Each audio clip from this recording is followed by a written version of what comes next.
शाळेतील पाण्याचा अपमान ही घटना बाबासाहेब आंबेडकर यांच्या लहानपणी घडलेली आहे. हा प्रसंग त्यांच्या मनात समानतेसाठी लढण्याची ज्वाला कशी पेटली हे दाखवते. त्या काळात लहान भीमराव शाळेत शिकत होते.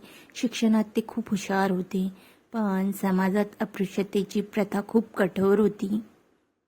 शाळेत इतर मुलांसाठी पाण्याचा माठ ठेवलेला असायचा, पण भीमरावांना त्या माठाला स्पर्श करण्याची परवानगी नव्हती, कारण ते महार समाजातून होते. तहानेचा प्रसंग. एकदा उन्हाळ्याचा खूप गरम दिवस होता. भीमरावांना खूप तहान लागली. ते पाण्याच्या माठाजवळ गेले, पण स्वतः पाणी घेऊ शकत नव्हते. नियम असा होता, जर एखादा उच्चवर्णीय शिपाई किंवा विद्यार्थी आला तरच तो पाणी ओतून देईल, पण त्या दिवशी शिपाई शाळेत नव्हता. वेदनादायक क्षण. भीमराव बराच वेळ तहानेने बसले. कोणीही त्यांना पाणी देण्यासाठी पुढे आले नाही. एक लहान मुलगा असूनही त्यांना फक्त जातीमुळे पाणी मिळत नव्हते. त्या क्षणी त्यांच्या मनात एक मोठा प्रश्न निर्माण झाला. मी माणूस असूनही मला पाणी का मिळू शकत नाही?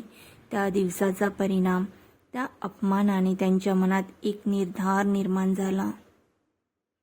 मी मोठा होऊन असा समाज निर्माण करेन जिथे माणसाला माणूस म्हणून सन्मान मिळेल. पुढे जाऊन त्यांनी अस्पृश्यतेविरुद्ध संघर्ष केला, समानतेसाठी चळवळ उभी केली आणि भारताला दिल्ली कॉन्स्टिट्यूशन ऑफ इंडिया. संदर्भ.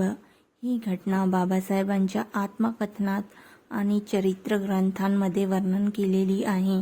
Waiting for a visa. Doctor Ambedkar life and missions.